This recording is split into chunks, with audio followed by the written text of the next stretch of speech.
Alors qu'il erre dans un salon du livre auquel il est invité, le dessinateur de presse Aurel est captivé par la couverture d'un ouvrage où figure la représentation d'un homme unijambiste, en béquille, les traits extrêmement creusés. La force du dessin de Josep Bartoli, son auteur, le plonge dans la retirada, une période de la guerre d'Espagne, durant laquelle des milliers d'Espagnols fuient la dictature de Franco et rejoignent la France en passant par les Pyrénées. Nous sommes alors en février 1939, quelques mois avant le début de la Seconde Guerre mondiale. Les autorités françaises sont dépassées par cet exode, au point de parquer les arrivants dans des camps de concentration où règnent racisme, violence, maladie, manque d'hygiène, d'eau et de nourriture. La Retirada donnera logiquement son nom à ce livre de Georges Bartoli, qui recense une vaste collection de dessins réalisés par son oncle, Josep, lui aussi dessinateur de presse et prisonnier d'un camp dont il témoigne, par son crayon, du quotidien extrêmement éprouvant. Déjà un minimum renseigné sur la guerre d'Espagne depuis sa découverte du Land and Freedom de Ken Loach, Aurel voit dans les dessins et l'histoire de l'artiste matière à un long métrage au croisement des genres et des époques. Josep, le film, n'est donc pas tant un biopic que la réappropriation par un dessinateur de la vie d'un autre dessinateur, qu'il transforme, étire ou condense, pour mieux questionner son art et nous en révéler l'essence.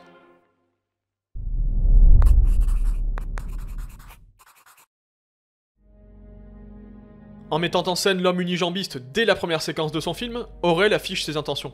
Par son propre trait, le réalisateur donne vie à la représentation figée qu'avait fait Josep de ce soldat croisé dans son camp. Le long métrage est ainsi une affaire de dialogue entre deux styles, entre deux points de vue, ceux d'Aurel et de Josep, qui fusionnent autant d'un point de vue narratif que formel. L'une des belles idées du film est d'introduire le personnage de Josep par le biais de souvenirs, ceux de Serge, un vieil homme fictif, mais personnifiant l'un des policiers l'ayant réellement aidé à l'époque. Car à travers ses réminiscences, Aurel et son scénariste Jean-Louis Milesi justifient les partis pris visuels de cette période du récit, située en 1939. À la fluidité de l'animation et aux couleurs variées incarnant le présent de l'histoire, répondent en effet une animation volontairement limitée et une palette de couleurs plus restreinte, celle d'un passé qui se fait le reflet de la mémoire fragmentée et imprécise d'un homme mourant. Mieux encore, avec ses personnages semblant dessinés à la volée, figés par l'absence régulière de mouvement, Aurel fait directement écho à la situation de Josep à cette époque. L'artiste disposait en effet de très peu d'outils et réalisait ses croquis dans l'urgence, traduisait sans embâche l'horreur de son quotidien de manière brute. En outre, dans Josep, le mouvement n'est plus du découpage et d'effets de montage, notamment des fondus enchaînés également appliqués sur les personnages, que de l'animation à proprement parler. Par ce biais, Aurel porte notre attention sur le dessin lui-même, nous ramène à toute son immanence, celle de traits qui portent le mouvement en eux-mêmes, par la manière dont ils sont dessinés, dont ils figurent la vie. Tels les souvenirs de Serge, la mise en scène d'Aurel se laisse par conséquent porter par une succession d'images fortes ou symboliques, à l'image de ces hommes dévorant un cheval, ou de cette séquence de cauchemars parcourus des croquis de Josep. Il en va de même de ces Espagnols faisant leur toilette dans une atmosphère pesante, irréelle, presque onirique, dans une scène qui n'évoque rien de moins que Valse avec Bachir, autre grand film faisant de l'animation un moyen de mieux toucher le réel. Dans ce dernier, Harry Folman jouait avec les couleurs selon le ton des séquences. Onirisme, guerre ou entretien, le réalisateur touchait directement au sens des spectateurs pour mieux les immerger dans les remous de sa propre mémoire. Dans Josep, Aurel procède d'un cheminement similaire en différenciant les tons et les styles de dessin selon les périodes qui nous sont présentées. Là encore, c'est une partie de l'identité du dessinateur espagnol qui nous est suggérée, puisque, comme ses créations, le film gagne lui aussi en couleur au fil de sa vie et de ses rencontres.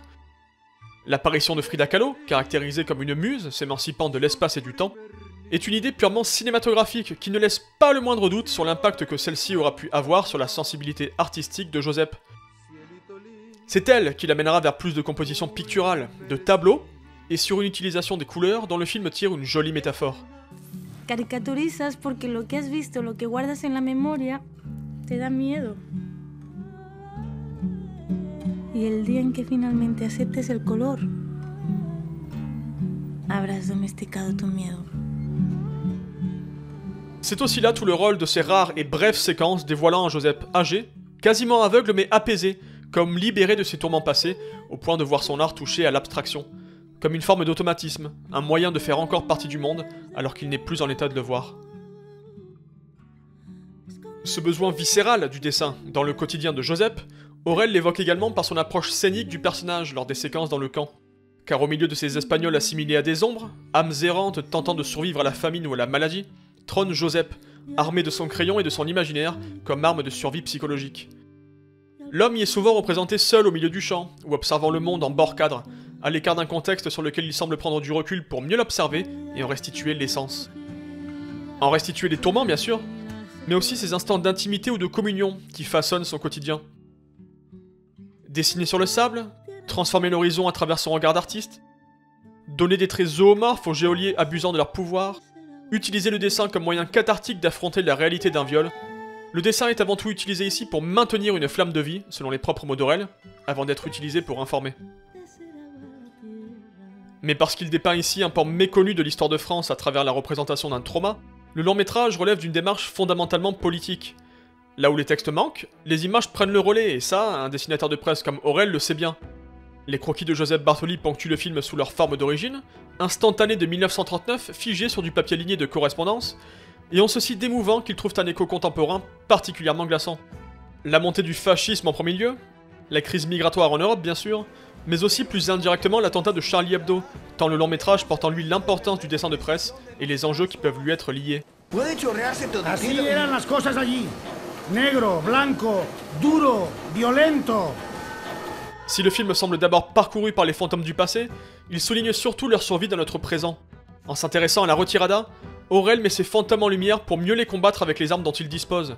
Le cinéma d'animation se substitue au crayon de Joseph, mais hérite du même pouvoir d'évocation et de la même force politique.